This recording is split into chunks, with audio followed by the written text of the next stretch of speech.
Hello and welcome to Creature Club. It's a weekly podcast all about the monsters of Dungeons and Dragons. Every week we take a monster from the 5th edition Dungeons and Dragons Monster Manual. We look at its description in the book. We review its history throughout the ages of D&D, and if possible we look at its real life equivalent.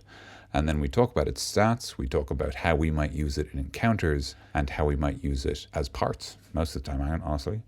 I am Daniel, and I'm joined by Tim. Tim, how are you? And that's me. I'm very well. I've been doing pretty well, actually, yeah. Feeling really good You just recently. ate some bean on toasts, I heard. Oh, boy, did I. It was bean on toasts, so it was one really big bean and lots of very small toasts. Single bean on toast. Bean on toast, that's what you said. Yeah, that's how I like my bean. Oh, yeah. I wish I knew another way to eat bean, but it's the only way I know. And it's delicious, so I don't need any other. That's true. We're good. How are you, Daniel? I'm pretty good. There's some changes going on in Ireland because of the recent virus. They just announced today, and this will date the podcast actually. Don't know if you heard, Tim. They just announced today that all of the schools and colleges and childcare facilities are going to be closed for the next 16 days. Good Lord. As a precaution. Yeah, so it's pretty big news. I'd say all of the children in Ireland are celebrating.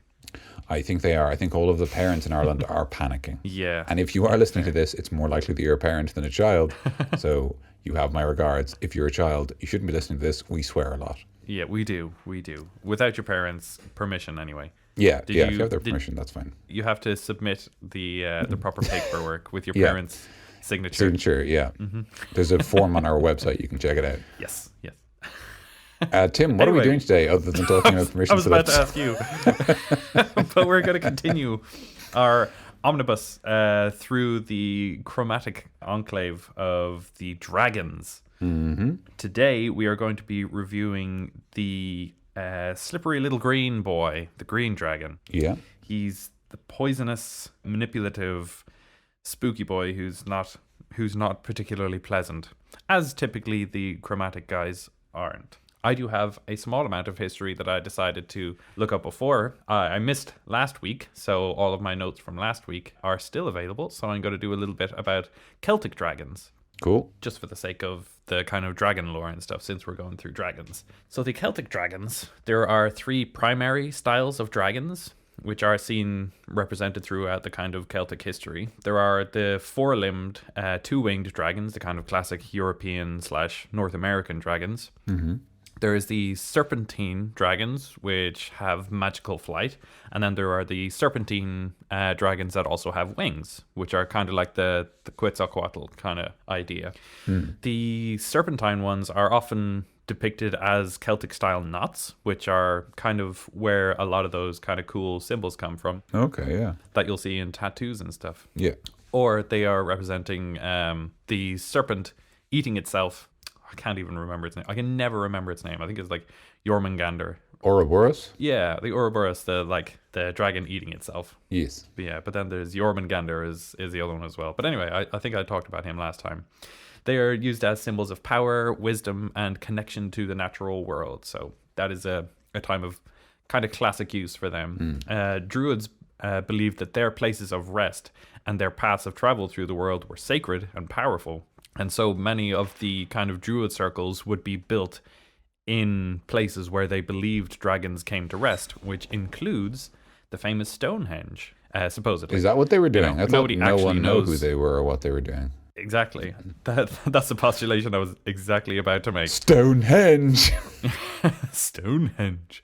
There are druid circles, like stone circles, where druids thought that dragons had laid down or just chilled out for a bit. And typically they can do so classically in mythology for like thousands of years. So they would impart their magical essence onto the land, just like every dragon that we've seen so far.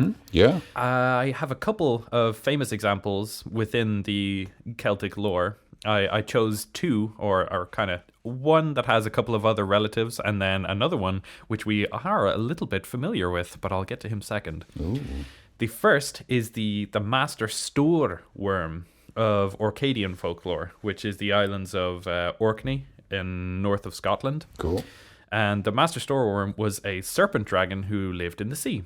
And it was blamed for earthquakes and giant sea swells because thousands of years ago, I think the plates were a bit more active either side of Ireland and the British Isles in general. But this storeworm had a voracious appetite, and it would wrap its forked tongue around like ships and stuff and then just consume them, and then they'd never be seen again. And it would occasionally come to ground and demand sacrifices in the form of young maidens. Classic. To appease its appetite, because fucking mythology. Always with their fair maidens and stuff. But so in the myth, a princess was the next due to be offered because they'd run out of all of the rest of their young fair maidens or whatever. And so the king offered the hand of the princess in marriage to any man who could slay the creature. And all these men tried, but then fled in fear once they faced it or eaten. Until a boy who had the bizarre name of Asipatl. Okay. He stole a horse. He grabbed a piece of still burning peat, which burned the entire time, rowed up to the seas, stole a boat, and then rowed out to sea. And at that time, the storeworm just happened to yawn. And as a paddle, he paddles out into it, and he stuffs, or he gets swallowed by the giant storeworm. And he rows all the way down to its liver, I think it was, specifically. And it shoves the piece of still burning peat into it, and it sets it ablaze. And the storeworm is just flailing in absolute pain, but Asipatl manages to paddle out quite calmly and safely. And so it flails about, and its teeth fall out, and they believe that is the origin of the islands of Orkney, the Shetlands, and the Faroe Islands. Its tongue falls out and forms the Baltic Sea, and when it curls up and dies, it ties itself into a knot and forms Iceland. That's fun. Yeah, isn't that a cool little origin myth for a whole bunch of different places? Similar to that were the Worm of Linton, who was just a guy who hung out in a mountain. It was killed by a specific dude called William or maybe John de Somerville. Okay. So they're like similar deaths. Sometimes it's a flaming spear, and they light it on fire, and then teeth fall out and stuff. But yeah, that's a handy little one for a little bit of mythology. I think that this stuff is really handy for like world building. Like it's cool to give like exact examples of something that can happen, but then like giving crazy like weird origin myths to the places that you are is always a bit of fun. Yeah. But the second dragon that I decided to go into a little bit of history is the Benavehir, which is what the Behir is based on. We may have spoken about him in that episode because it was over a year ago and I can't remember. But sure, there you go. I think it might have been 2 years ago, Tim. Yeah, it could very well have been. Anyway, the Benavehir was a dragon of Scottish Celtic folklore, and it was a dragon that rested in Correlia, which was a hollow in the face of a big mountain then it was called Benveher, but now it's called Ben Gilbin or something. Yeah. And so it used to hassle locals by sitting at the edge of a specific path, and anybody who came by would leap out and just tear them to shreds and eat them. It would just hassle them by murdering the shit out of them. I mean, firstly, hassle, and then he fucking, like, that's the ultimate hassle, to be hassled to death. Well, there you also go. just like, just like, it just chills out by a road.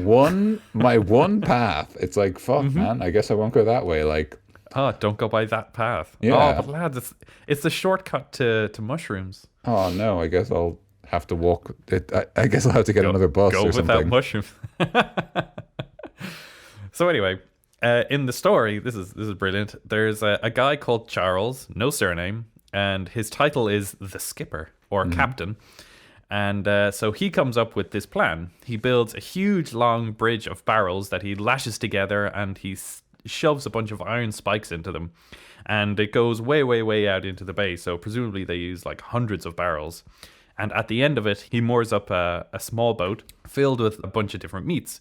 And so he lights a fire on the boat and all the meat starts cooking.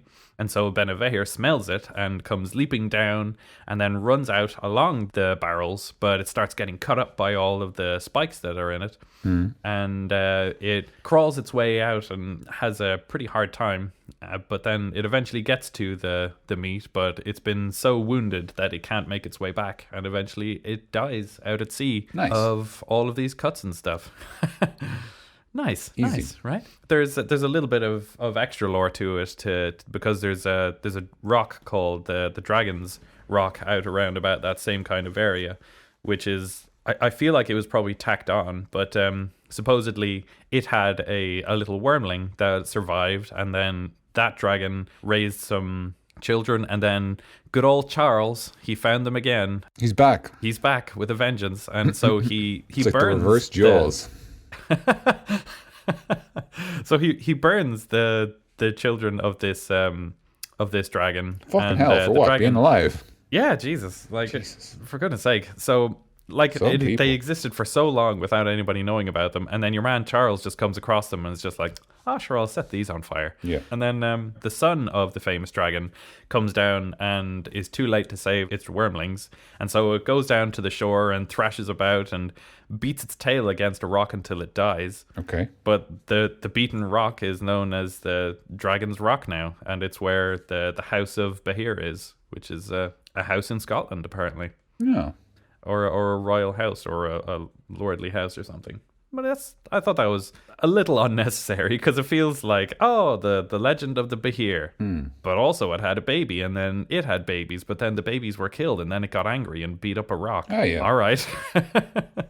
You didn't have anything else to do back then. No, just beating up rocks and... Yeah, D&D wasn't invented yet. All you could do was tell stories. That's true. Fair enough. You speak the true. Thank you. So yeah, there's a wee bit of Celtic dragon lore for you in the form of a couple different stories. Mm-hmm. Shall we get on with the old green dragon boy here? Yeah, sure. Will I run you through the history? Certainly, Daniel. I'd love that. Sure. So as with the other dragons we've come to expect, they are basically the same as they've been since AD&D. Mm-hmm. Their Latin name, by the way, is Draco Chlorinus Nauseus Respiratorus. Oh my goodness. That is quite a title. It is quite a detail. An interesting detail that is in 1st and 2nd edition, and I think is gone by 3rd edition. Yeah, it is actually. So in 1st and 2nd edition, they specify that the breath weapon of the dragon is a cloud of poisonous chlorine gas. Oh. Yes. Specifically, they say chlorine gas. Yeah, which is interesting. And they even say in 2nd edition that you can find a dragon's nest by the odor of chlorine. Wow. And then they drop that in 3rd edition, and then it's gone. They just breed non-specific damage. Non-specific poison. No, it's green is green is poison. Sorry, yeah. Yeah. That's an interesting. Sorry, it's interesting because just here in 3rd edition it's acid. Oh. Which I guess meant they had to share with the black dragon. Yeah. Weirdly enough. I guess did they have like a separation between acid and poison in earlier editions? Might not have been as meaningful, yeah. Yeah. But yeah, obviously, I mean, chlorine gas was, I think, intended as a poison. And then in 4th edition, it's a poison. Yes. And obviously here, it's a poison. But yeah, that's the brief history of the dragon. I won't go into any specific dragons or their adventures. Something I've noticed a lot is that there's a lot of D&D adventures that feature dragons. Yeah. So in the way that when we talk about other monsters, yeah, unsurprisingly, right? In the way that we talk about other monsters in adventures, I feel like a lot of the time the benefit of that is that we bring attention to less popular monsters and how they've been used in the past. Yes. But I would say that given that the nature of the dragon hasn't really fundamentally changed throughout the editions of D&D, the adventures you find will mostly kind of contain the dragon doing fairly similar things. Yeah. When I did go looking, the only kind of interesting seeming one was an adventure called The Pipes of Doom, which is from Dungeon Magazine number 28. So this is back, way back when. Well, and it's basically about an artifact called the Pipes of Doom that are basically bagpipes that make you so afraid that you can't be there and you have to run away. Sounds like normal bagpipes. Yeah, right? just like someone invented bagpipes basically, and no one knows how to deal with it. And that's basically the adventure. And I think a green dragon like shows up during the adventure, but it's not actually about the green dragon. Judging by how the adventure is written, it's basically a way to test out what was called the battle system, which was like D&D's mechanism for like having army scale battles. Ooh. So like you used your hex map and you had like units that you moved around the board and stuff like that. Sweet. It seemed interesting. And so like that's the whole thing, is like, you know, it introduces this artifact, and then the artifact is powerful enough that you can use it during army battles because it produces such a large cone of sound. Anyway, cool. The point is, it's not really about the Green Dragon.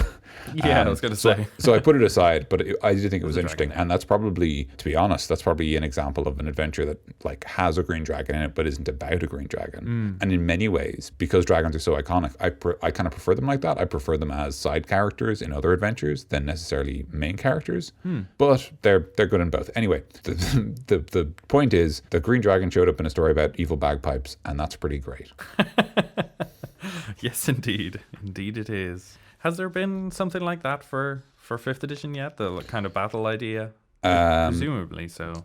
There is strongholds. Matt Colville's Strongholds and Followers has rules for army scale battles. Okay. I haven't seen anyone play them with significantly scaled armies, so I don't know what it's like. It seems interesting enough. It seems mostly very straightforward. It's got this really nice bit of design where it's intended to be run alongside a normal combat. Okay. So like the party you're fighting, and then like on your turn as a free action, you can like give an order to a unit, and then so the units are actually taking turns with the players. And so cool. Rather than them being kind of two different scales of battle, it's like one scale of battle, and the army combat is sort of a structure on top of the regular battles, but doesn't replace them.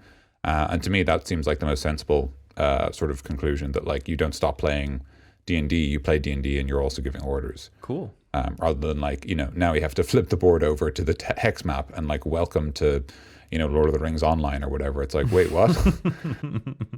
So yeah, it seems interesting. I've never played a really big meaty battle with it. One of your battles for the original Quest Boys, when we did that against Lord Bach, was pretty significant. But yes. We just kind of gave orders at the start, and then everybody kind of did their jobs. Yeah, that adventure that whole campaign predated the book, so we couldn't have used it. Right. So instead, I had you guys basically what I did was I had like, you know, 3 gates, and they were all under attack, and you guys could be at one gate at a time, and wherever you weren't, you know, they suffered as a result of not having your superior combat prowess. Yes, indeed. And the inspiration of seeing their glorious leaders fight alongside them. You guys were like pretty glorious, all things considered. Yeah, I think we did pretty all right. Yeah, I mean, you know, I think the siege went well, all things being equal. Indeed. That's the history of Green Dragons. Let's move into whatever you were going to say.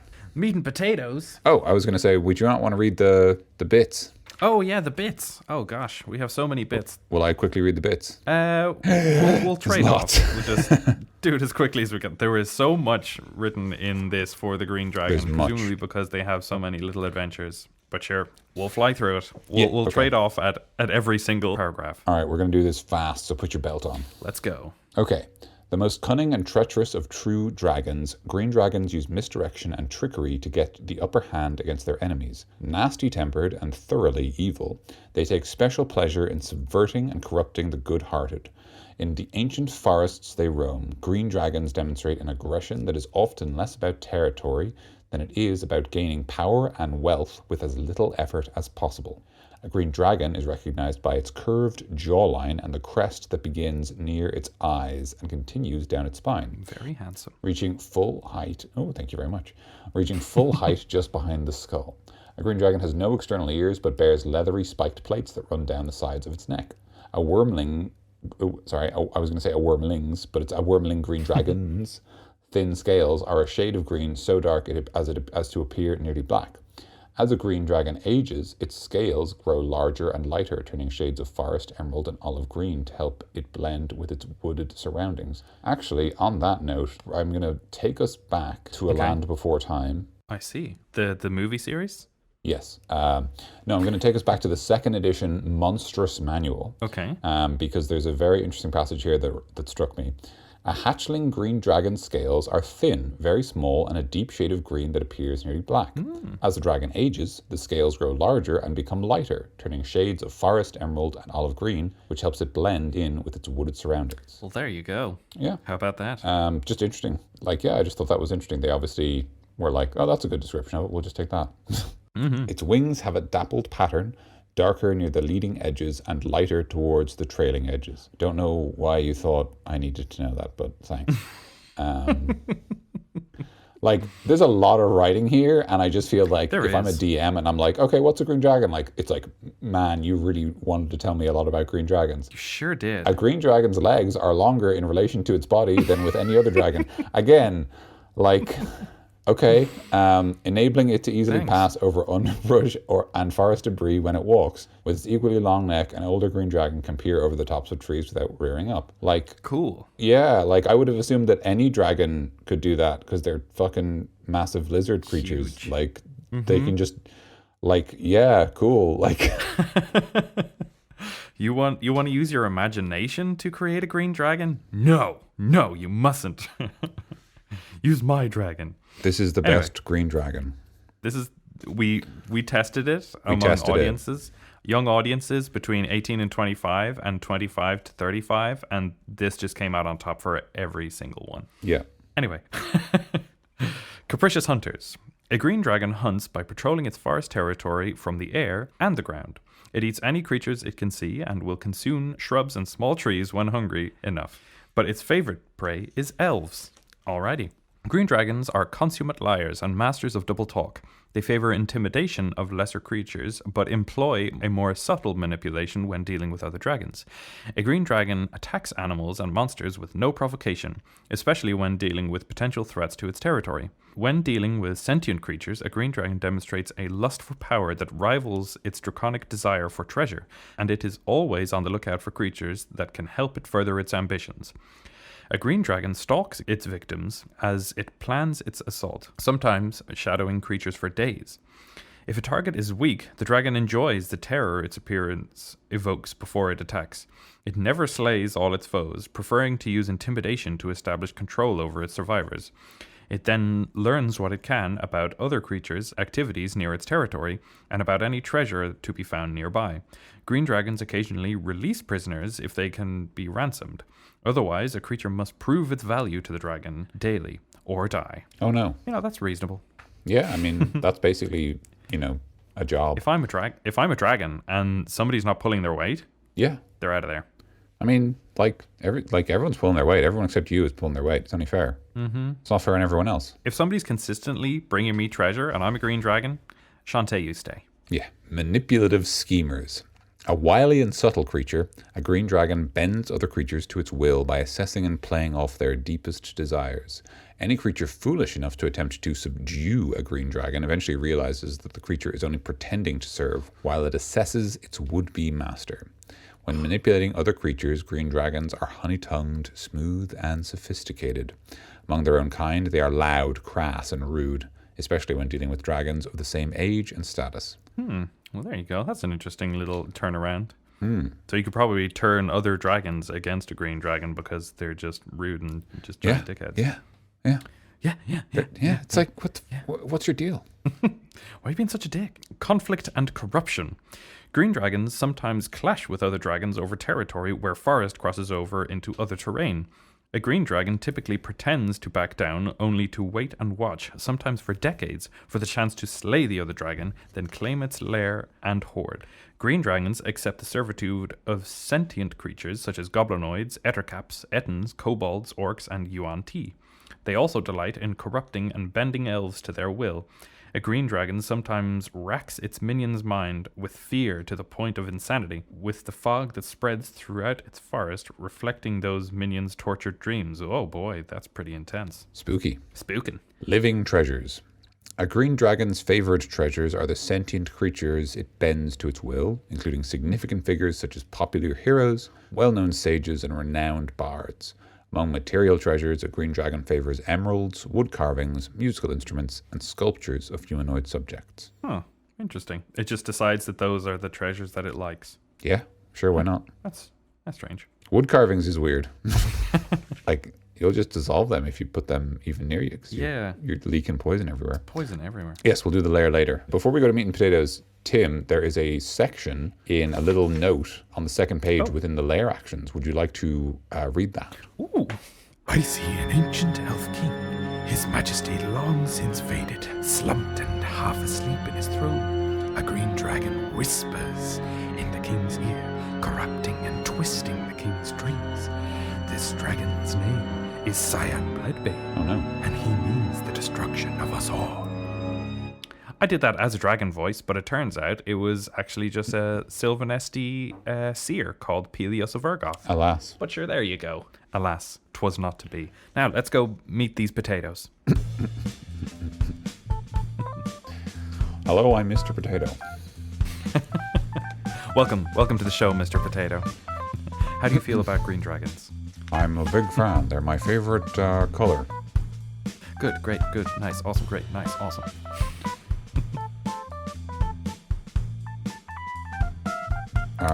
What's your favorite color of dragon, Tim? Ancient green dragon, gargantuan dragon. Tim, you're ignoring me. Lawful evil. Lawful evil. Armor class 21, natural armor. Hit points 385, 22 d20 plus 154. Good lord, where did he pull these numbers out of? Big shits. Speed 40 foot, fly speed 80 foot, and then they have a swim speed of 40 foot. So they're swimmy boys as well. Mm-hmm. Strength of 27, dexterity 12, constitution 25, intelligence 20, wisdom 17, and charisma 19. So all positive stuff. Yeah, man. That's the important thing. Be positive. Yeah, be positive. Be all good. Be good at everything, and you'll be all right. Saving throws, dexterity plus 8, constitution plus 14, wisdom plus 10, charisma plus 11. Yep.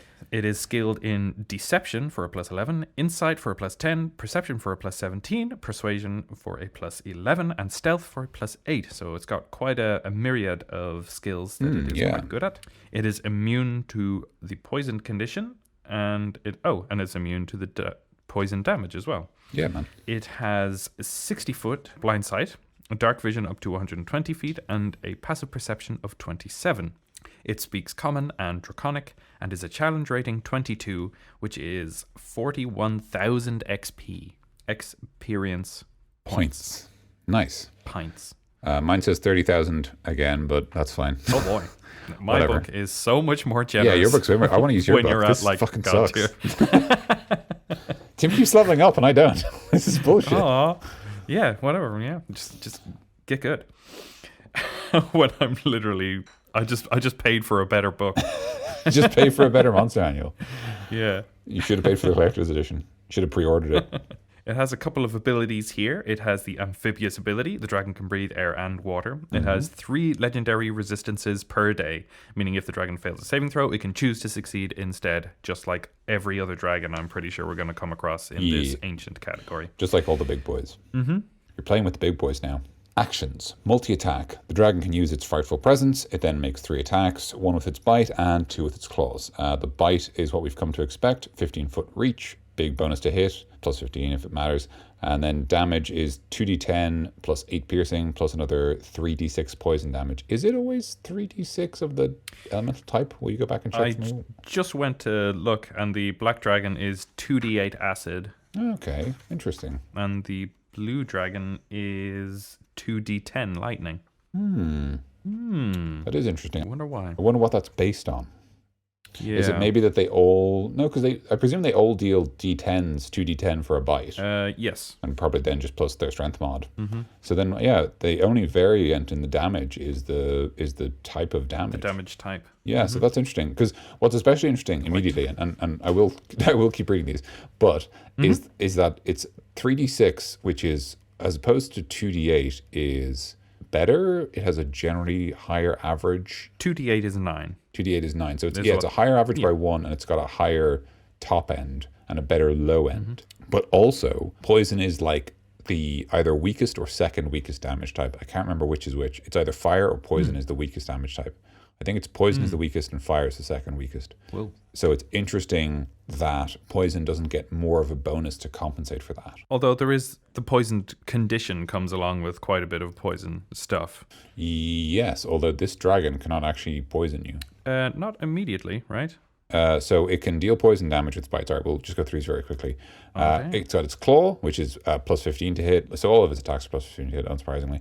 But the claws have a 10-foot reach, and they deal 4d6 plus 8. How does that compare to other dragons, Tim? Just again, out of curiosity. For the claw? Yeah, for the claw. Is it always 4d6? I presume it's always 4d6. Wow, so the claw for the ancient blue dragon is 2d6 plus 9, and for the black dragon is 2d6. Wow. Okay, so the green dragon has good claws. Good claws. And then it had a good lawyer to write its stuff for it. That's all some the good scope claws. proficiencies. It's an excellent lawyer. It's great at negotiating all the clauses. So then the tail is 2d8 plus 8 bludgeoning damage, and it's got a 20-foot reach. That's kind of the dragon's long-range option. It doesn't get used in the multi-attack, but it will come up in the tail attack that we will cover in a second. And that is consistent with all the other guys. Oh, okay, interesting. I guess that kind of makes sense. It's like a weight thing. Like they all have the same size tail because it's just kind of a function of their overall size. Anyway, Frightful Presence is the exact same as normal. The save DC in this case is 19, which is fine. And then finally we have the Poison Breath. This is where we get to something that this dragon does that's different to others. Recharge 5/6. So that means at the start of each of the dragon's turn, if it's used this power, it rolls a d6, and on a 5 or a 6, it regains the use of this power and can use it again. Yes. The dragon exhales poisonous gas in a 90-foot cone. That's a big cone. Yeah. Especially because I think cones are cones rather than triangles, so they also go up that much. So, yes, big. Each creature in that area must make a DC 22 Constitution saving throw, taking 22d6. Man, that is not easy to roll, huh? Get your Yahtzee and get your every dice game that you have in the house. You can just take the dice out of your Monopoly, and then you can just take the Monopoly and throw it in the fire while you're moving it around anyway. That's going to save you some trouble around Christmas too, so that's 2 for 1. Yeah, so you just, 22d6, or an average of 77, which will probably take most of the time, poison damage on a failed save, or half as much on a successful one. I'm very surprised this Poison Breath doesn't poison you. Yeah, that is very surprising. I really thought we were about to get there, but... No, you said it doesn't poison you, and I was like, no, but the Poison Breath, and then I read it for a little bit, and I was like, well, shit. Yeah, it can't afflict anyone with a poisoned condition, which is a very interesting... That is bizarre. It's interesting, because that's a very straightforward addition, right? Yeah. For the Poison Breath, you just add, if they fail, they also get the poison condition. And for the bite, you just add that they probably make the same saving throw as the Poison Breath, and they're poisoned on a failure. Okay. Because that's their poison DC, effectively, we can say, because it's for their Poison Breath. Yeah. Then finally we have legendary actions. Legendary actions are actions that a dragon can take at the end of a non-dragon's turn. At the end of not that creature's turn, and it can just do one of these 3. It can sometimes spend multiple actions to do a bigger thing. So it can either spend one legendary action to detect, which is it makes a wisdom perception check. It's interesting that it says the dragon makes a wisdom perception check when in the player's handbook, and this is something I should have pointed out before, but I've only just thought of this now. In the player's handbook, there's a thing called the search action. Okay. So it's interesting that this doesn't say the dragon takes the search action. Because the search action is just you try to find something. Normally that involves a perception check, but the DM might say that they can use something else. Maybe it's specifically because it's a legendary action. They just are able to detect it. It's not like an active search for something. They just suddenly you roll their perception, and whatever that perception is how refined their ability to spot something out the corner of their eye is. Yeah, I mean the stealth, stealth says that you can only spot it with perception. So maybe the idea is that just to create no ambiguity, it just makes a perception check. Anyway, it's not a big deal. Just something interesting, I thought. Yeah. Tail attack. The dragon makes tail attack. So that's the tail attack we covered earlier. That's how you use it. Go. Finally, you can use 2 actions to make a wing attack, which is, as we've covered before, beats its wings. Every creature within 15 feet of the dragon has to make a dexterity saving throw, or take 2d6 plus 8, an average of 15 bludgeoning damage, and be knocked prone. The dragon can then fly up to half its flying speed. Again, this is useful because moving up to half your speed lets you stand up from prone, which is very handy. So that's the dragon. We jump through the we de-age this dragon very quickly. Yeah, very, very quickly. Everything goes down for the adult green dragon. I don't think it loses any of its abilities. No, it doesn't look like it does. It's just all a little bit smaller. Yeah, it's just a little more approachable. Yeah, it even has 3 legendary resistances a day. It's just a smaller boy. Still has legendary actions. Yep. Once we get to young green dragon, it loses its legendary resistance, its legendary actions, and it loses its frightful presence. And it also loses its tail attack for whatever that's worth. Okay, yep. But that makes sense when you think about how it would. You only use the tail as a legendary action. So if you don't have legendary actions, you don't have a good reason to use your tail. Other than the superior reach it provides, which interesting, you also lose. Your reach also goes. The dragon's reach also goes down between ancient and adult, if that matters much. It kind of does, I guess, but it's a huge dragon. It's still real big. A young dragon is large, so about the same size as a horse. And then we get to wee baby dragon. Wee baby dragon can only bite and poison breath. And can't speak common. We drop a couple skills on the way through as well. The young green dragon loses its persuasion and insight, which is interesting, and the dragon wormling loses deception. So like it can't communicate as well. So there you go. It also drops a whole bunch of stuff. Yes, yeah. It really dropped the ball on being a dragon when you're a wormling. You idiot. So shall we go into the lair? So that's all of the stats for them. Pardon? Sorry, shall we go into the lair? Let's do. Get into the lair, Tim. A green dragon's lair. The forest-loving green dragons sometimes compete for territory with black dragons in marshy woods and with white dragons in subarctic taiga. However, a forest controlled by a green dragon is easy to spot. A perpetual fog hangs in the air in a legendary green dragon's wood, carrying an acrid whiff of the creature's poison breath.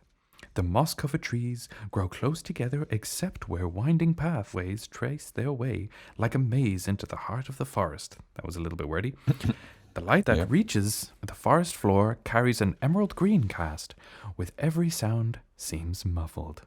At the center of its forest, a green dragon chooses a cave in a sheer cliff or hillside for its lair, preferring an entrance hidden from prying eyes.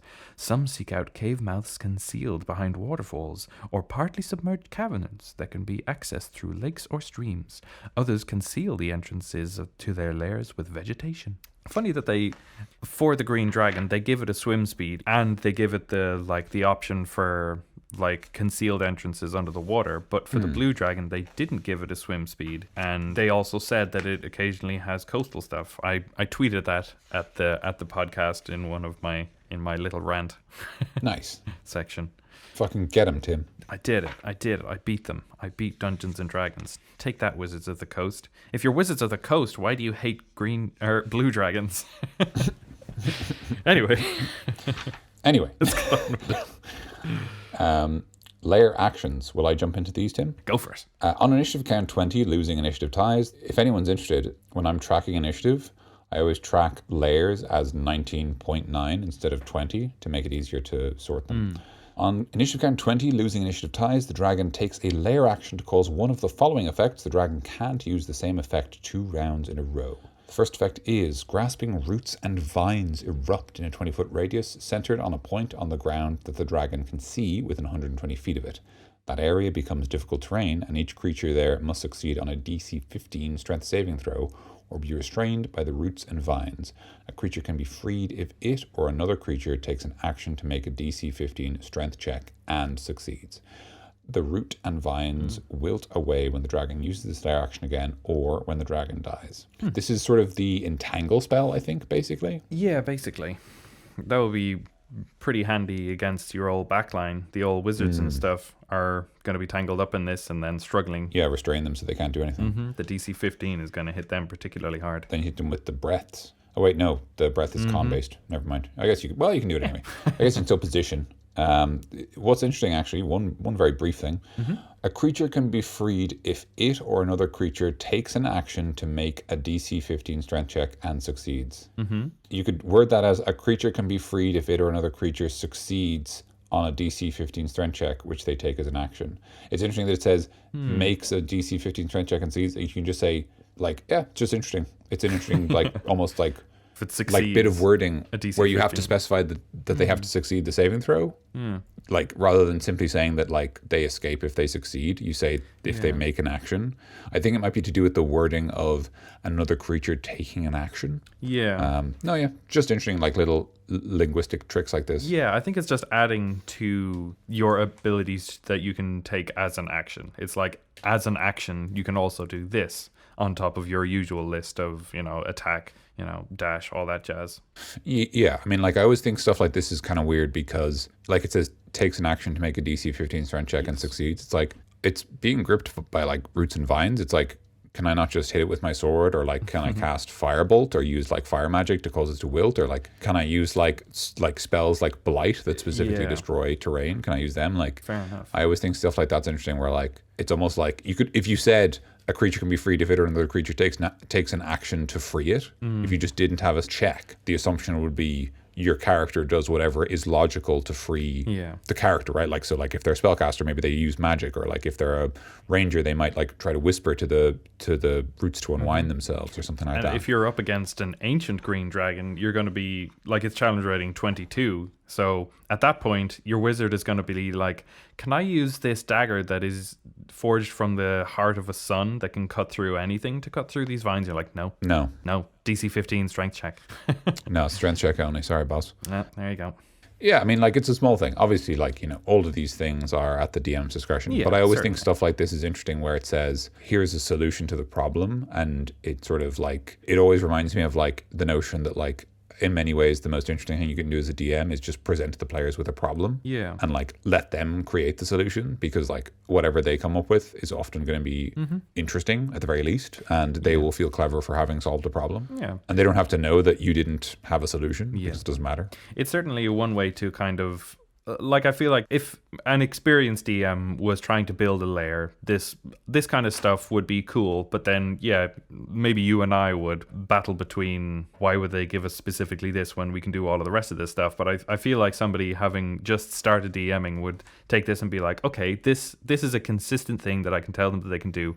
But if they do absolutely. also want to like word their way around it, and if they have a particularly smart or understanding set of player characters, then they can work around it and stuff. But like, it's just helping out the youngsters, I feel like. And there is actually an interesting thing of like, it's like there's something really interesting that like my friend of the podcast, Rob, pointed out to me that like in another game, Dungeon World, like when you start making a character, it says like, here are the names you have to pick, and it gives you like 5 names. And then it says like, here are some things you have to pick. And the idea, and he pointed this out to me, is like, the idea behind there being a very strict structure that maybe at times feels too strict is that it makes you question it faster. Because you start asking questions like, why can't I just name my own character? Why can't I just have a different power? Why can't I just have a different like relationship with this person than one of the specific options on this list? And in the very same way, if this thing says a creature can be freed if someone makes a strength check, and someone says, well, why can't I use like fire magic? Like, why can't I use like, all these spells I have? Why can't I use all the other abilities in the game? And maybe the answer is like, you can, but you only start thinking about that if I tell you can't do it. Or if I tell you a specific way. Because it does say a creature can be freed if another creature, not necessarily a creature must be freed through this specific way. Very true. So, Absolutely. But yeah, no, just an interesting thought. Anyway, do you want to read the next option? Certainly. A wall of tangled brush bristling with thorns springs into existence on a solid surface within 120 feet of the dragon. The wall is up to 60 feet long, 10 feet high, and 5 feet thick, and it blocks line of sight. When the wall appears, each creature in its area must make a DC 15 dexterity saving throw. A creature that fails the save takes 18, a 48, piercing damage and is pushed 5 feet out of the wall space, appearing on whichever side of the wall it wants. A creature can move through the wall, albeit slowly and painfully. For every 1 foot the creature travels through the wall, it must spend 4 feet of movement. Furthermore, a creature in the wall space must make a DC 15 dexterity saving throw once each round it's in contact with the wall, taking 18, a 48, piercing damage on a failed save, or half as much damage on a successful one. Each 10-foot section of the wall has AC 5. Okay, hang on. Yep, keep going. Just imagine me squinting and holding my head, okay? Each 10-foot section of the wall has AC 5, 15 hit points, vulnerability to fire damage, resistance to bludgeoning and piercing damage, and immunity to psychic damage. The wall sinks back into the ground when the dragon uses its Slayer action again or when your dragon dies. Did you get all of that, Daniel? Did you get every word? Now recite it back to me. When the dragon makes a wall, it's hard and painful and spiky and you can't go through it. And hey, here's something funny. The wall doesn't resist poison damage. So if the dragon uses its breath, it'll blow up its own wall. There you go. That seems like a really obvious oversight. So it's resistance to bludgeon and piercing. Oops, I used my other ability. Oh no, I used my iconic ability. Oh no, I did the thing I'm supposed to do. I guess I'm fucking dead. Oh well. I suppose it is just like that could be cool to like build a little maze around stuff to like hold something in place and then just blast the shit out of it. Because maybe that was thought of. Maybe that was thought of, you know? I ass blasted my own maze. I guess I'm dead. All politics is just one big ass blasting. Anyway, I think it gets that wordy just to be specific about like. I really like this. It's great. It's a big thorn wall. It's really hard to go through. Yeah. Hey, just one problem though. Like by the time you fight a legendary dragon with a lair, it's at least like CR 13, and it's like the party can fucking fly, dog. What are you doing? Like, what's your plan? Like. We're in a giant forest. Oh no, there's slightly more forest now. Also, the dragon can fly and should be flying. Like, what's it going to do with it? Oh, yeah, it's okay. I actually do read. So, like, just like, there's a lot of weird things about this. Like, I just feel like basically like a static defense is not a dragon's style normally. I do think it can still use it. And there's just a bunch of stuff I think is really weird about this wall. First of all of the disadvantages of the wall, the super difficult terrain and the damage, the dragon takes those. The dragon doesn't have immunity to those effects. That's true. That's weird. I would immediately say it's the dragon's will that created this, so it's obviously immune to these things. Yeah, everything just gets out of its way as it walks up to it. Yeah, it literally just walks forward and the wall parts, like obviously. Cool. Secondly, I would probably give it that I would probably give it immunity to poison damage. It feels weird that it doesn't do that. I'd probably also make some. I mean, like if I wasn't going to give it immunity to poison damage, I'd probably make it like fucking explode if it gets poison on it. So like the dragon can like set up combos and blow it up like mines and stuff like that. Yeah. And I do think it's cool how this has a nice combination with the previous effect. So the first effect can trap you, and then this can draw walls. So it's a lot of like entrapment, which is good theming. Also, if you are restrained by the vines and then the wall moves towards you, not only do you have disadvantage on the saving throw to avoid the damage from the wall, you are stuck in the wall, which means you will take damage every turn. Dang, that's hardy. But Daniel, I did notice one small point of contention. Yeah. The poison breath doesn't go around corners. So if your bottom wall tier comes up and your poison can't go through it or destroy it in one go, then it's the perfect defense. Not be effective. Yeah, exactly. Like you can hide behind a wall that this monster just made if it is immune to poison. Although maybe the poison can just seep through all the vines. Although it's supposedly so dense it blocks line of sight. Yeah, but air doesn't need to see where it's like going. That's true. Like, because a creature can move through it. So if a creature can move through it, air must be able to move through it, unless the inside of it is a vacuum, right? Like fair. So, but it doesn't go around corners, Daniel. I'm sorry. But it doesn't go around corners. You're absolutely right, Tim. Bottom. I can't believe this. I can't believe it doesn't go around corners. So I don't know. This is weird. Like I like it in theory, but in practice, I feel like it's just not going to come up enough. Yeah. Not necessarily. Like I don't want to trivialize it. Like everyone in the party can fly. Like that's not true. Like right. Like probably maybe one or two members of the party can fly, but that's enough to make this less of an issue for them. It's 6 feet long. It's 10 feet high and 5 feet thick. So anyone who can either deal 15 damage to it, or jump over it, or fly over it, can ignore it. So that's like most of the party, especially because like it's got 15 hit points and it's vulnerable to fire. So like that's a cantrip. Like wizards have a cantrip that can blow this up, and especially because it's a 10-foot section. I feel like it would be more interesting if like when you hit a section, it burns over like D3 rounds, but like while it's on fire, it's more dangerous to go through. Or maybe like it'll be destroyed at the next layer action count, right? But it's on fire for one turn. Yeah. That seems like a kind of a cool compromise where like you know that you're going to be safe soon, but you're not safe right away. Or you can risk taking, like, what I'd probably do is, like, if you hit it with a fire spell, it's no longer difficult terrain, but the DC is higher or the same, and it's going to be fire damage instead of piercing damage, something like that. So, like, you're jumping through fire instead of jumping through spikes, but, hey, no more difficult terrain, so that's cool. It's pretty cool. I just, like, there's just some interesting stuff, like, I think it's really interesting that there's no interaction between it and the poison breath. I'm really curious about what the intention is there. Like, is it supposed to be knocked over? Like, is it supposed to be destroyed by the dragon's breath? Anyway, let's move on. Otherwise, I'll be here all day. I presume so. Magical fog billows around one creature the dragon can see within 120 feet of it. The creature must succeed on a DC 15 wisdom saving throw or be charmed by the dragon until the initiative count 20 on the next round. So you basically just lose a turn.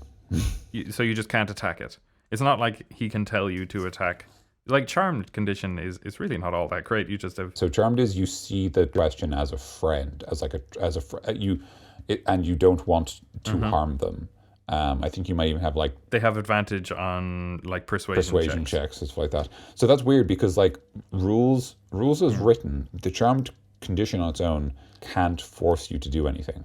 So... No. He might politely ask you to, like, hey, could you run 30 feet that way? And they're like, oh, yeah, sure, buddy. But you won't be able to say, like, hey, could you stab your friend there who's standing beside you? Like, it seems like like the most straightforward thing for the dragon to do would be, like, try to charm a spellcaster and then be like, hey, can you heal me? Oh. Like, that's what I would think. Good. But, like, I just, I don't know. Because, like, this is the interesting thing about 5e in some ways is, like, there's no rules about how much you can be persuaded. Yeah. Like, even though the charm condition says you have advantage on persuasion checks, and even though an ancient green dragon is very persuasive, like plus 11 base, advantage means an average of 26 on a dice. On average 26 in total, which is quite good. You could do like a roll-off or something, but like that's not a rule in the game.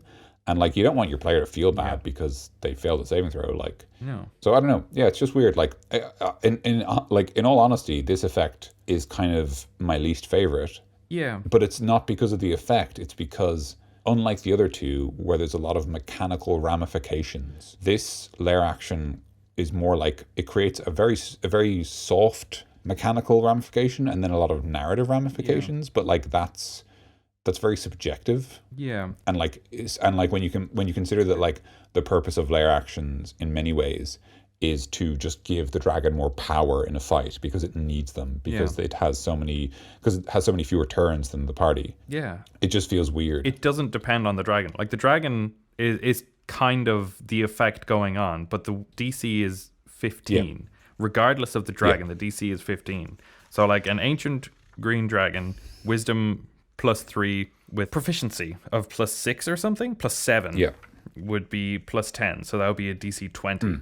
But, like, just because this fog just kind of attacks your friend, it's the wisdom of the fog. Yes. It's like the layers have a set DC, and especially when you consider again, because these DCs... Well, it's all been 15. Yeah, because they're all 15, like, because the DCs are, like, relatively lower. For example, the example I gave just there of, like, charm the spellcaster, charm the cleric to heal you. Clerics have proficiency in wisdom saves, and they need high wisdom to cast spells. So, if we assume it's an adult dragon, we can assume a minimum of, like, maybe +7 or 8 on the roll. Sure. So, like, if it rolls, like, a 7 or higher, it passes the saving throw, and then that's it. The other two effects are, like, a big area. Everyone has to get saving throw or they get grabbed. The other one's a big wall. Everyone has to do something or they get run over.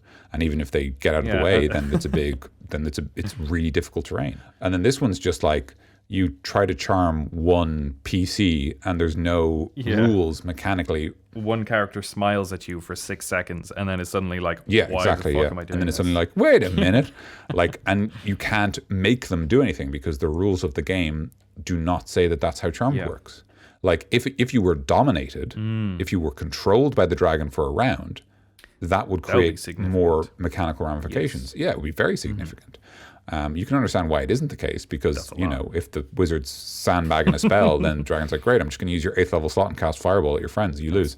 And like, that's bad feels. But like, the problem is that this is just like, oh, they're charmed. And it's like, oh, well, cool. What does that mean? It's like, oh, it just means like, you kind of like them a little bit. Like, that's it. And like, in some ways it's interesting, because like charmed feels like almost the most unfair condition to afflict on a player. Yeah. Because you're asking them to role play suddenly a totally different individual. Mm-hmm. So sorry, the charm condition is they can't attack the charmer or target the charmer with harmful abilities or magical effects. Mm-hmm. The charmer has advantage on any ability to interact socially with the creature. So any check to persuade them to do anything or lie to them. So if the dragon asks you out to drinks, you'll be like, yeah, okay. Social interactions. Sounds good. So like basically you can't hit the dragon for a turn. That's all it really is. So like at its absolute like minimum, if we assume it's just you in a room with a dragon and a party, then this is just you miss a turn. You can't attack the dragon this turn. You're not allowed. Assuming you have more stuff you can do, you could buff yourself, you could heal your allies, and like that's kind of just neutral. Like that's stuff you could do anyway, even if you weren't charmed. Mm-hmm. So like it just feels like you just haven't done a lot. Like nothing's really changed. Mm-hmm. Like if the magic fog, if it affected more than one creature, if it dominated instead of charmed, if it compelled them to perform one specific action rather than either of those things. Like if it was like you're charmed and the dragon gives you a verbal command that you must obey on your next turn. Yeah. Like that's more interesting. Yeah, like what's the spell that does that? Command? Command, yeah. There you go. Make it command instead of just like, he's your mate for a sec. I mean, it could literally just be the dragon casts the command spell on a target within 120 feet of it, and that would just... But that's not like that would be more interesting. Action. It's like maybe, I'm not sure. It's tricky to word it because it's not the dragon doing it, and this is the dragon episode, so we should probably we should name this episode Green Dragon's Lair, not just Green Dragons. Yeah, geez. Okay, so let's move on because we've been talking about this for a while. Yeah, regional effects. The region containing a legendary green dragon's lair is a legendary green dragon. Yeah. I'm sorry, I'm getting bogged down. This region containing a legendary green dragon's lair. Lair is warped by the legendary dragon's green lair. Yes, but like, nothing. How is it legendary? Is it only legendary within your own lore? Is it? It's legendary if it has legendary resistance. Oh, okay, sure. A region containing a legendary green dragon's lair. Honestly, that's what I assume. I don't know. I just assume like that's reasonable. Legendary means it has a legendary resistance, or legendary actions, or both. Okay. Yeah. So like adult or ancient. Anyway, go on. Sorry. A region containing a legendary green dragon's what kind of dragon? Sorry, Tim? Fucking done. A legendary green dragon's lair is warped by the dragon's magic, which creates one or more of the following effects. Thickets form labyrinthine passages within 1 mile of the dragon's lair. The thickets act as 10 foot high. The thickets act as 10 foot high? Oh my god. There is so much of this that I have a problem with. Oh my god. 10 foot thick walls that block line. No, it's just like, I thought you meant like as in, they're not really 10 foot high, 10 foot thick walls. They're just pretending. Yeah. Right? Shh, boys. Don't let him in on the secret. You can make an insight check to determine that these thickets are not really 10 foot high or 10 foot thick. We need some people. We need some people to run for these 10 foot high, 10 foot thick walls. These labyrinthine passages will they'll tell you. Is this like the kid in school who has to be like the tree or whatever? Yeah. Creatures can move through the thickets with every 1 foot. It's the same as the thing where it's 1 foot equals 4 feet. The tangled brush, yeah. A creature in the thickets must make a DC 15 saving throw once each round it is in contact with the thickets, or take 3 or 1d6 piercing damage from thorns, so slightly less damage. Each 10-foot cube of the thickets has AC 5, 30 hit points, resistance to bludgeoning and piercing damage, vulnerability to fire damage, and immunity to psychic and thunder damage. Why? Wait, so these ones are immune to thunder damage, but the tangled brush isn't? Wait, no. what? Within 1 mile, Daniel, within 1 mile of its lair, the dragon leaves no physical evidence. Please, yeah. Of its passage unless it wishes to. Tracking it there is impossible except by magical means. In addition, it ignores movement, impediments, and damage from plants in this area that are neither magical nor creatures, including the thickets described above. The plants remove themselves from the dragon's path. Okay, sure. So this regional effect affects the thickets and the tangled brush from before. but not because creatures or... it's plants in the area that are neither magical nor creatures. Yes. Except for things that it has called into existence, right? Wait, what do you mean? So would the regional effect be considered as magic because it has been called there by the presence of the magic of the dragon? Apparently not, because it says, oh no, hang on, sorry, that are neither magical nor creatures, including the tickets described above. So that doesn't mean it does include them? Sorry, yeah, that means it does include them, so they are magical. Yeah, so it can't do that. So what does this do? God knows. Rodents and birds within 1 mile of the dragon's lair serve as dragon's eyes and ears, and deer and other large... The wheels game. really came off this fucking layer, They really huh? did. Jesus, they went too hard. We have 2 full pages of text. They really could have condensed it. Deer and other large game are strangely absent, hinting at the presence of an unnaturally hungry predator. Not like all of the dragon breath smelling gas or none of the... Yeah, the chlorine gas or the fucking fog or the 10-foot high acting guys, where are the thickets, bears? the fucking amateur thicket Where's hour. the bears, like, you guys? none of that shit. Where are the giant But wolves? where are deer? Yeah, like... If the dragon dies... if the dragon dies, the rodents and birds lose their supernatural link to it. The thickets remain, but within 1d10 days, they become mundane plants in normal difficult terrain, losing their thorns. Mundane plants also have thorns. Oh my... This is really just absolute chaos. Oh boy. It feels like there's so much going on here. Yeah. They tried to stuff like- too much in. Maybe with all of those things that you said that you looked up but that we didn't mention that are... Like they tried to fit at least some element of all of those different things into the layer actions and the regional effects and into the description of the green dragon. That's actually true, Tim. I can go into that now if you want. So basically, like some of its layer actions, some of its legendary actions relate to. So as we noticed before, these are actually a lot of them are kind of spells. Yeah. So the grasping roots and vines sound like entangle. The within 1 mile of its lair, the dragon leaves no physical evidence of its passage, etc., etc. That's a lot like pass without trace. There's the wall of thorns. The magical fog is just I don't know, man. Kind of command. But or no, it's charm person. kind of, yeah. But actually, it's not unlike suggestion. So, sorry. Go on. I was going to read out these spells, but I read the sentence before it, and it says, "From birth, green dragons are immune to gases." Immune There to you go. gases, so they can't breathe. Immune to Oxygen gases. is ineffective on their They're lungs. no fucking gas. So as they age, they gain the following additional powers. And so these are actually spells. So they get water breathing, suggestion once per day, warp wood 3 times a day, plant growth once a day, entangle once a day, and pass without trace 3 times a day. So they get this over time. So actually a lot of these spells are not unlike the features we see here. So as you say, Tim, maybe it is a case that they tried to capture a lot of that. But because they captured it in words and not as spells, it feels a little less elegant. Yeah. Because there's a lot of writing here. Yeah, like there were fewer dragons back in the day, like fewer chromatic dragons, right? If the green guy was particularly, it was one of those specific earlier dragons, then perhaps he was the more magical one that had the more magic abilities, because in the famous movie Pete's Dragon, Elliot the Green Dragon is a magic green dragon, you know? So maybe green dragons just have a history of being the magical ones. I didn't look into specific green dragon history for this episode, but perhaps I should have. Maybe that would have been a bit of a deep dive that I could have done. Oh well, do that in our wrap up. I think we already went fucking deep enough on these fucking layer actions. Yeah, man. we did. We have to do a third section of our podcast. Play the music.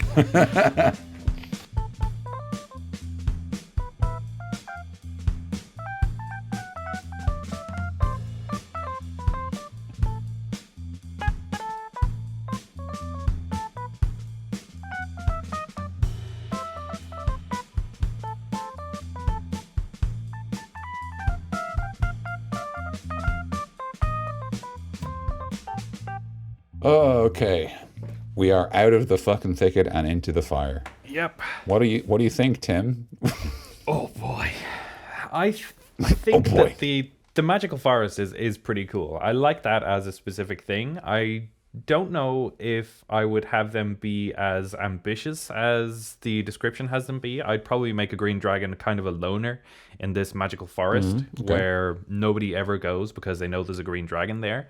but the green dragon is either like completely detached from its social needs and is a big old loner that nobody ever wants to go near, but it probably has taken over some holy shrine that used to be there that nobody remembers, but that there is probably some like legend lore about. Like you can probably, somebody finds like a great magic sword, and then maybe if somebody uses legend lore, they learn that this great temple to some ancient god that has untold treasures or whatever, some kind of plot hook that you want to throw into it to convince your players to go into a magical forest where there is an ancient green dragon.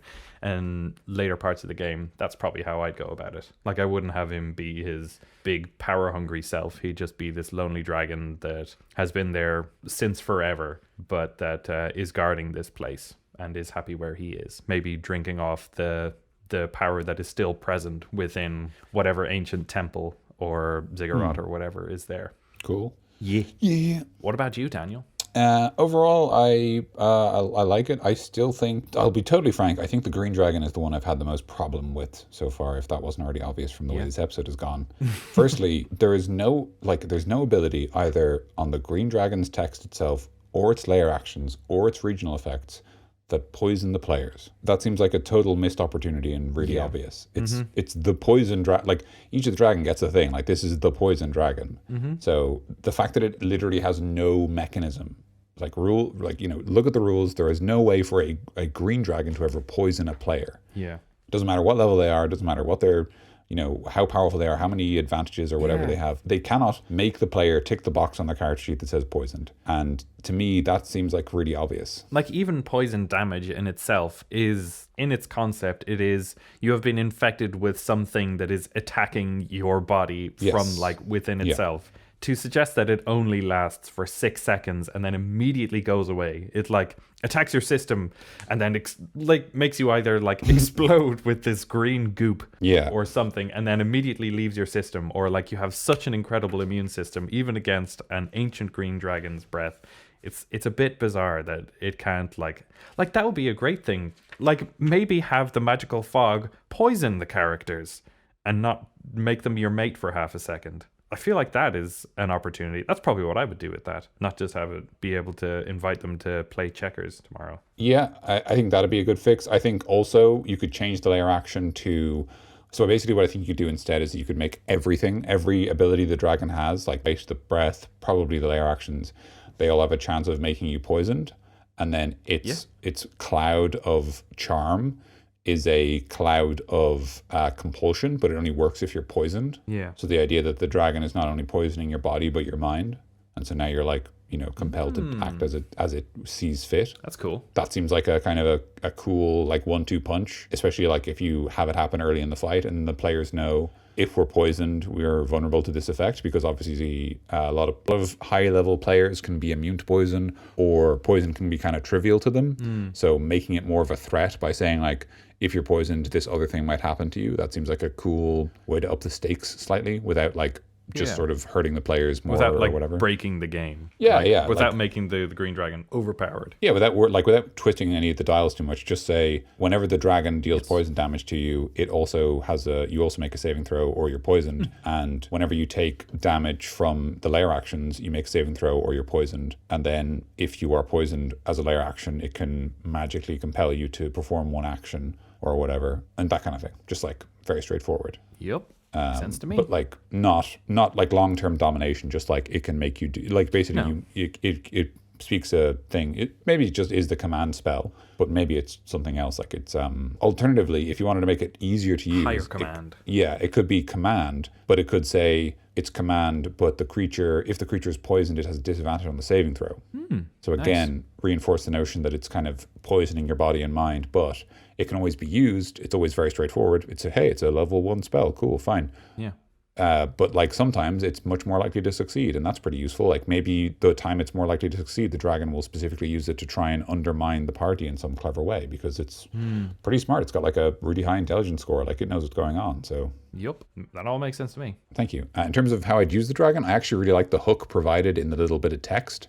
The dragon whispering lies into the Elf King's ear. Yeah. I think there's a lot. I think there's a lot of material there in like having the dragon maybe be. I think maybe the idea of a dragon almost acting like a political enemy, like in Mikey's campaign that we played ages ago, where the Lord Regent of the kingdom wanted our party dead.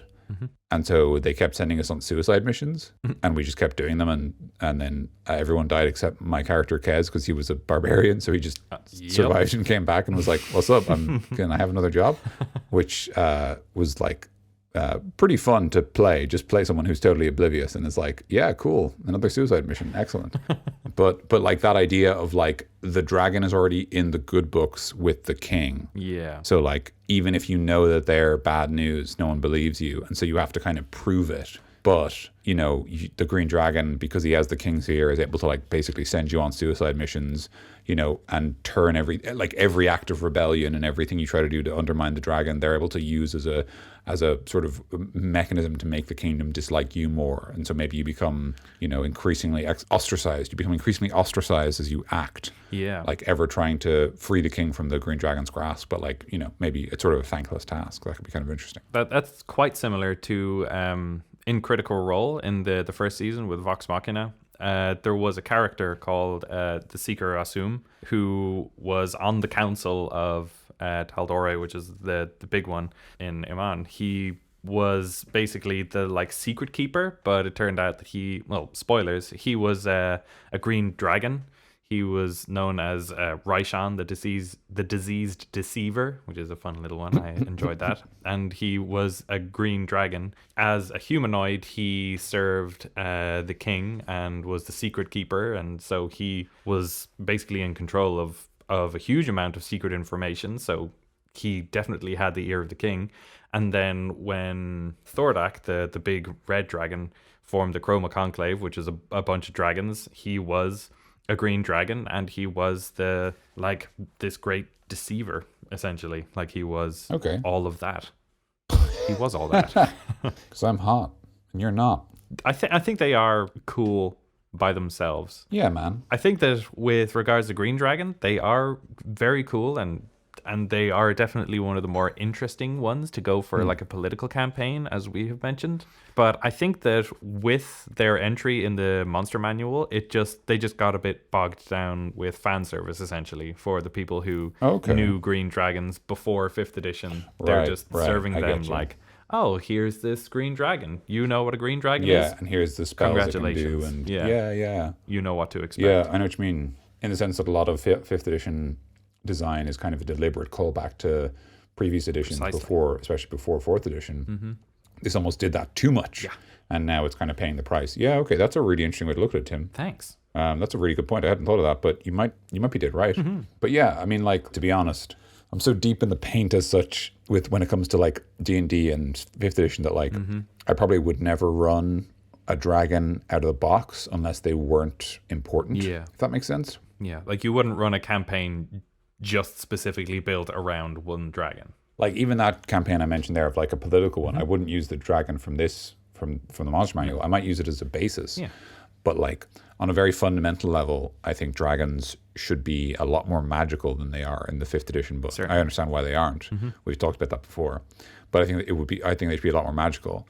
And I think on a very fundamental level, their powers should feel supernatural, but also very grounded. Like one of the things I think is that the dragons in some ways represent, because of they'll have a type of breath, they'll have a favorite kind of terrain they like to lair in. They can represent, and often they do represent, the Lollipop Guild. Exactly. Thank you, Tim. They can represent the force of nature. So I feel like they should probably have more of that in how they act. Yeah. If that makes sense. Certainly.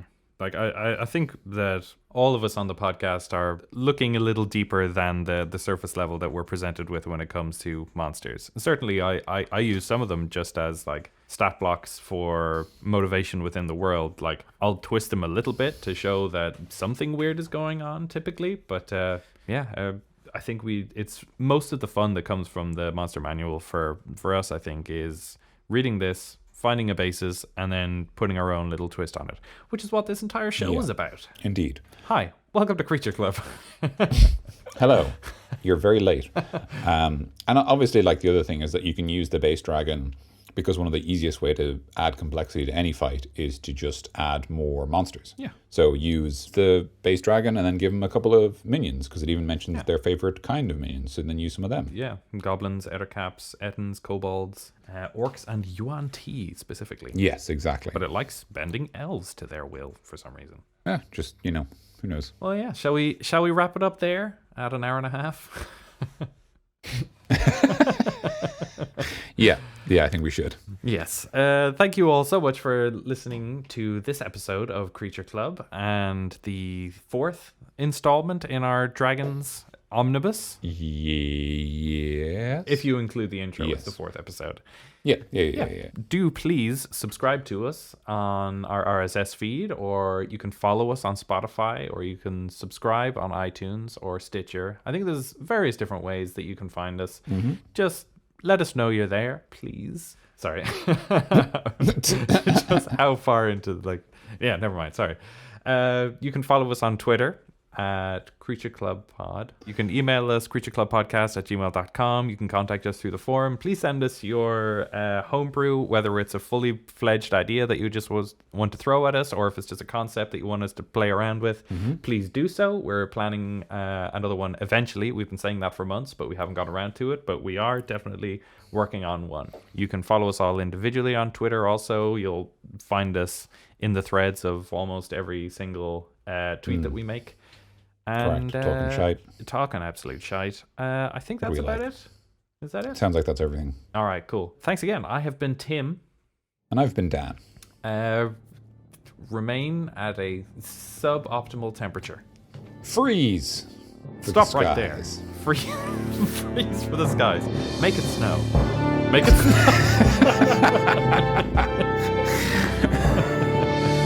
All right, that's enough. All right. Goodbye. Goodbye.